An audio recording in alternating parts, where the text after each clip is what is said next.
This is the Greek yogurt starter culture by Cultures for Health. The company sent this to me so I could check it out. This looks like a really interesting item if you're looking to make your own Greek yogurt at home.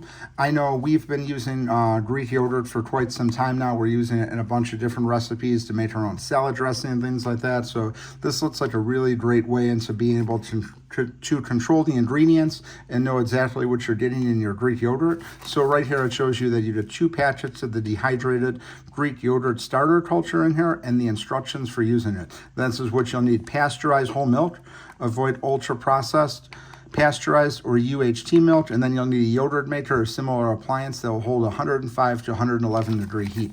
So let's open it up and see what's inside here. So this is the 2 packets right here with the starter culture in it.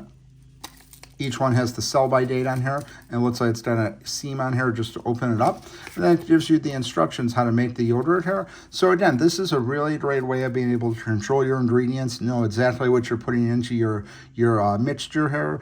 A lot of the items that you're buying at the stores do have a lot of unneeded additives and ingredients in there. So if you're looking to avoid all those, this is definitely a great way to get this going at home. So definitely want to check this out. It's the yogurt starter culture by Cultures for Health. Highly recommend looking into this.